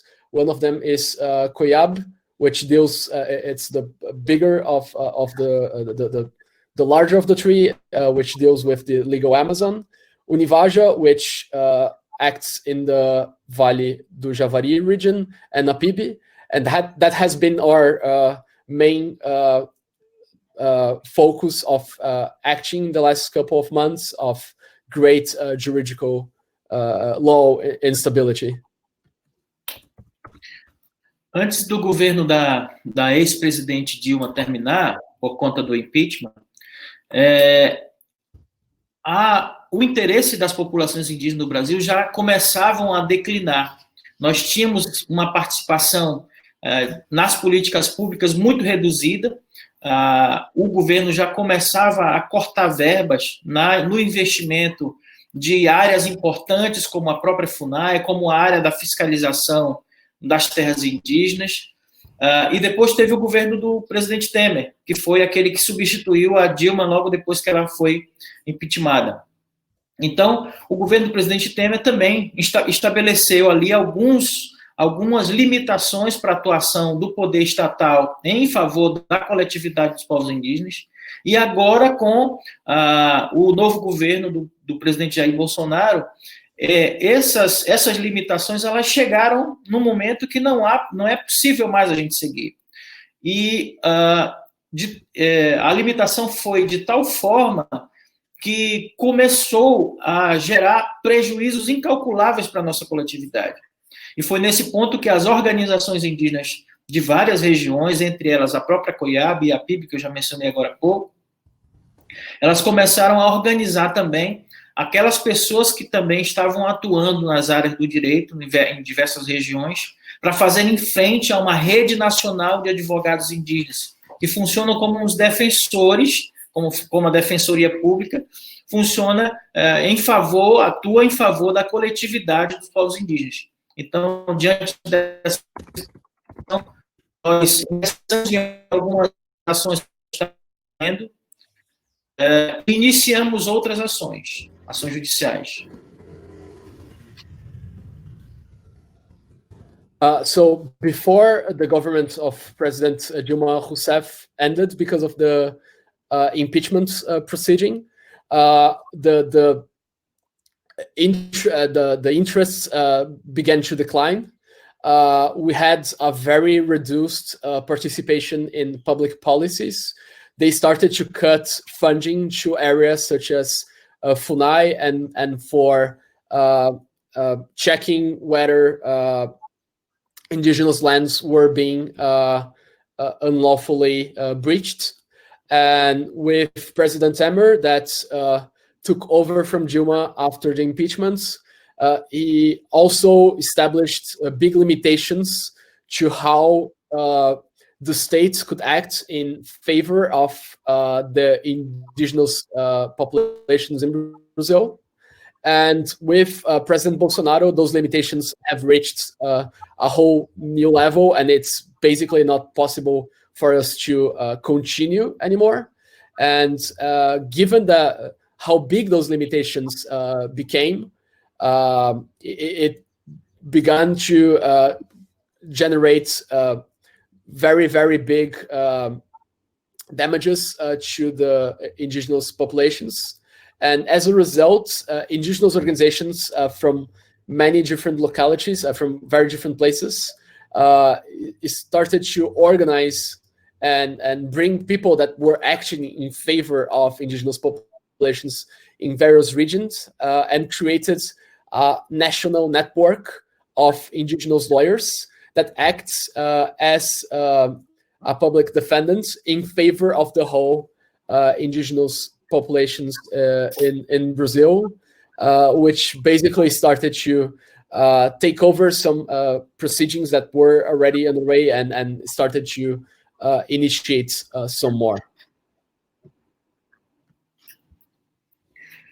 Tá. Então, diante dessa situação, nós resolvemos pensar algumas estratégias de ação. Todos sabem também que o governo está iniciando um processo, um pensamento filosófico na área da saúde, na área da política, que está indo além daquilo que era possível de aceitar diante do Estado democrático. Por exemplo, nós estamos diante de um iminente golpe militar, nós estamos diante de tanta insegurança que nós estamos, da parte da insegurança jurídica, nós estamos diante de um golpe militar. O próprio governo, através dos seus ministros, tem dito que as populações indígenas vão deixar de ter aqueles direitos que foram garantidos previamente pela Constituição, porque eles, enquanto gestores, enquanto detentores da política pública, não concordam que esses direitos existam. Além disso, a própria FUNAI. A FUNAI, o orçamento da FUNAI hoje está tão reduzido, eu acredito que mal consegue pagar o funcionalismo da própria FUNAI, os funcionários, os servidores da FUNAI, porque ela não tem orçamento, ela não tem dinheiro para fazer nenhuma das atividades que ela originalmente foi criada para isso.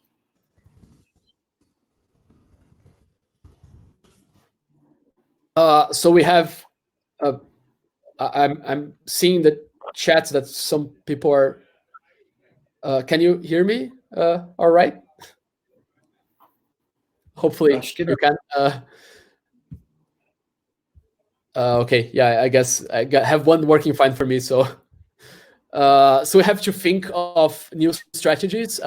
This government is initiating a process, and it has a philosophical way of thinking in the political sphere that goes much further from where it was previously possible to accept in the democratic rule of law.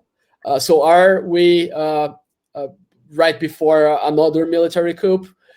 We are living in a situation where there's much legal uncertainty, and even some of the federal government's ministers have been saying that indigenous populations should not have the constitutional rights that they have been assigned to anymore, because they basically don't agree with them.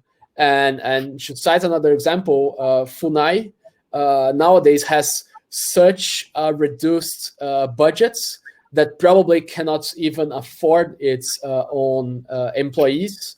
And of course, it doesn't have the budgets to do everything that it was created to do. Tá. Então, o que tem acontecido? Diante dessas situações, é necessário que as populações indígenas, através das organizações, elas consigam se fazer ouvir pelo governo e combater todos aqueles atos que o governo tem trazido e que são prejudiciais para as populações indígenas, que são prejudiciais para os interesses dos povos indígenas, não só os povos indígenas contatados. A nossa grande demanda do Vale do Javari, a nossa grande bandeira, além da proteção da terra indígena, além da proteção daqueles 5 povos que eu mencionei, é também da proteção dos povos indígenas isolados. Aliás, é uma prioridade das organizações indígenas, uma prioridade do Univaja, a atuação em defesa dos povos indígenas em isolamento voluntário. Então, diante dessas situações, nós temos nos contraposto a essas manifestações do governo. Nós estamos em 5 causas de grande repercussão na Suprema Corte, no Supremo Tribunal Federal. A Univaja está em 3 grandes causas que envolvem o interesse das populações indígenas do Brasil. Uma delas é em relação à nomeação do presidente da FUNAI, que é uma ação do Ministério Público. Como amicus curiae, nós estamos atuando,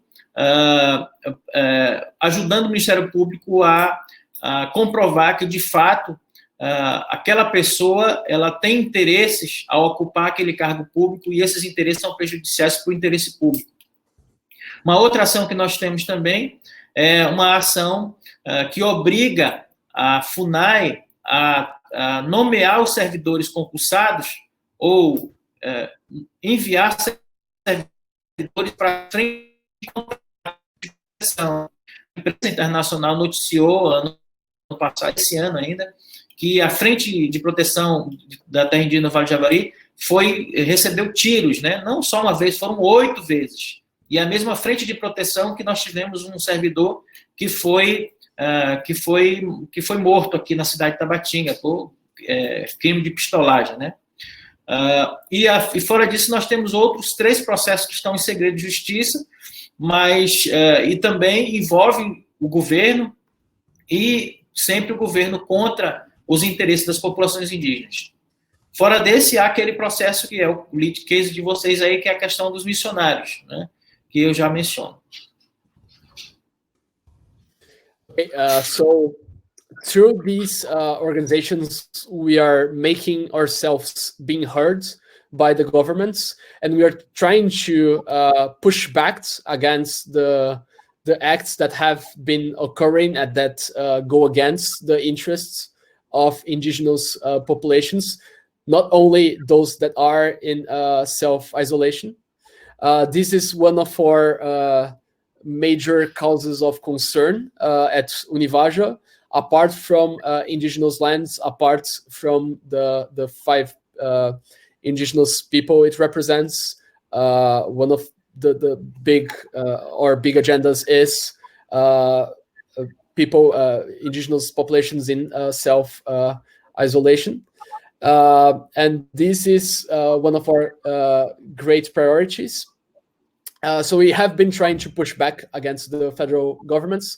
We have 5 proceedings that have very big repercussions in the Brazilian Supreme Courts. In 3, there are proceedings that involve directly the interests of indigenous populations.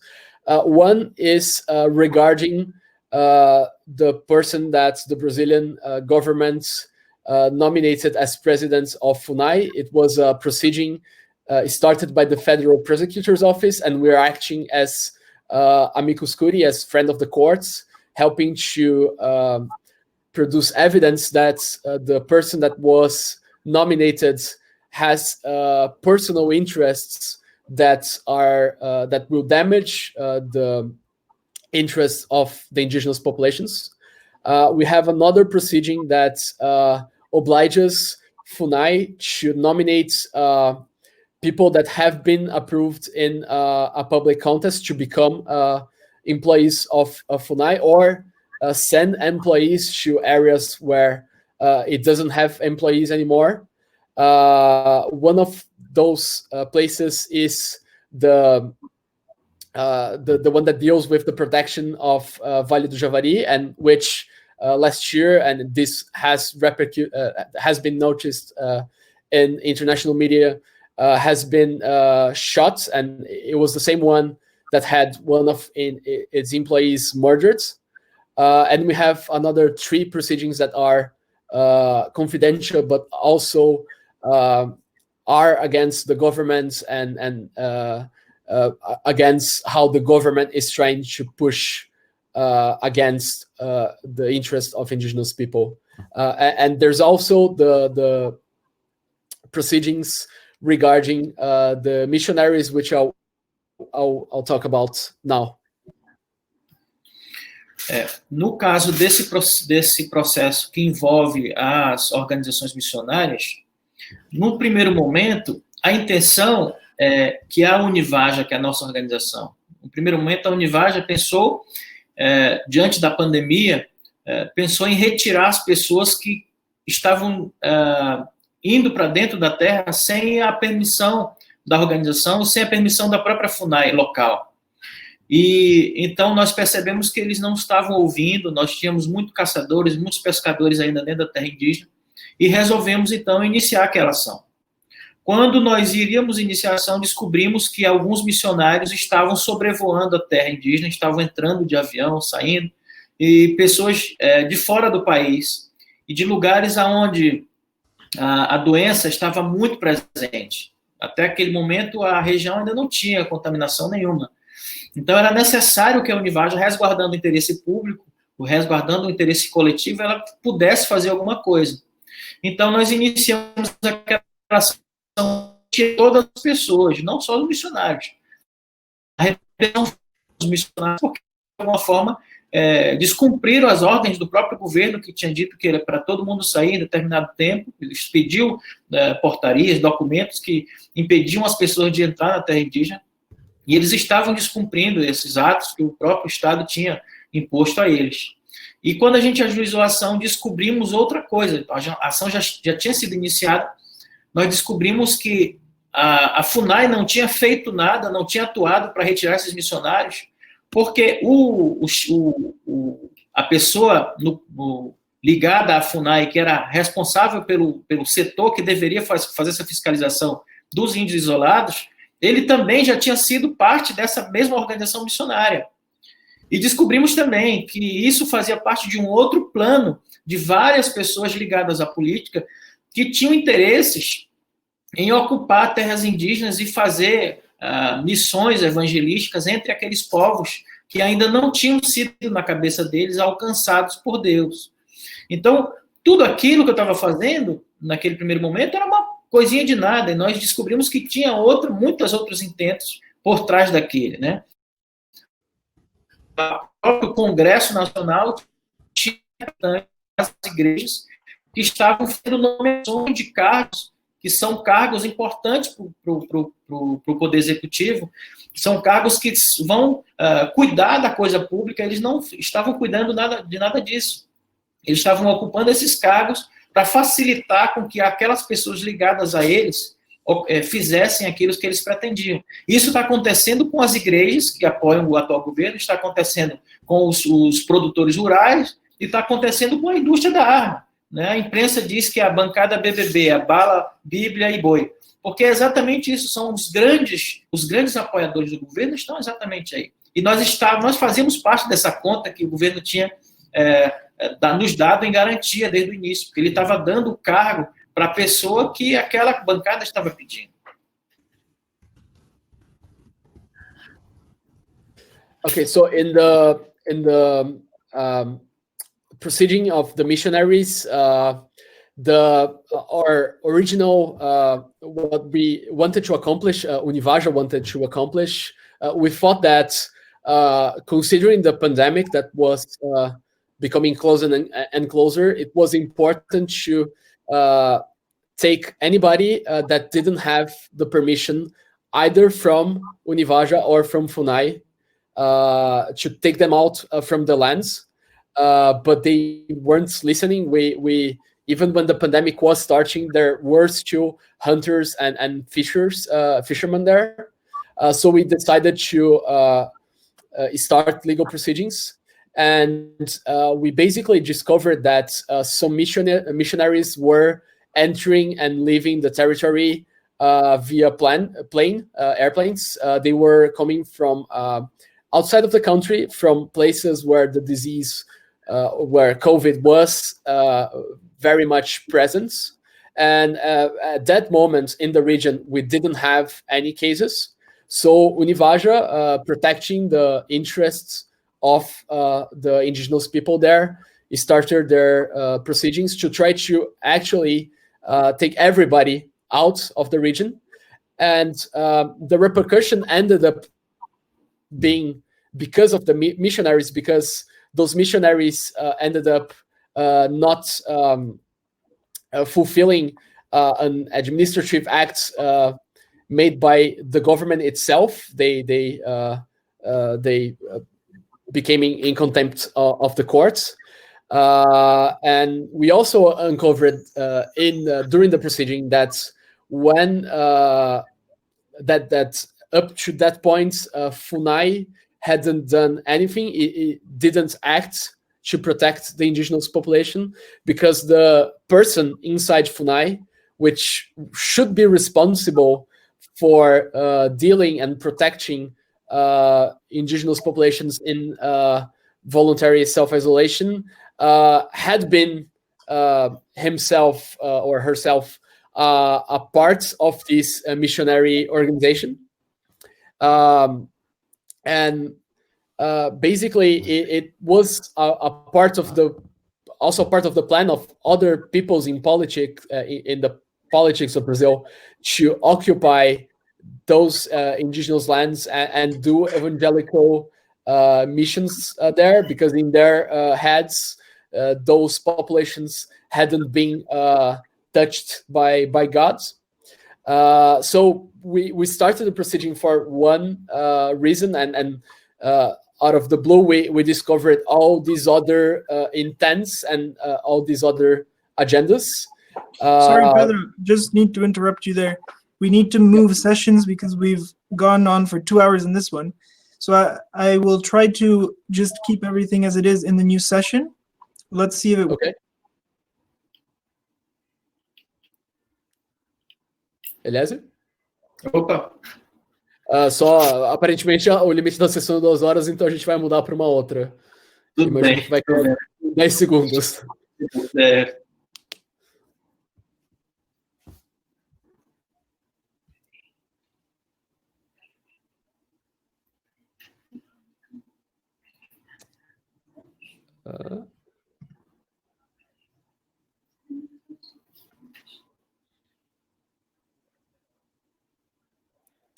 Parece que tá funcionando normal, não? não, foi normal aqui. Já estamos 19 segundos dentro A das gente duas. já tá aqui já tá na prorrogação, né? É, tá Mas todo mundo aí. Oliver, are you still there?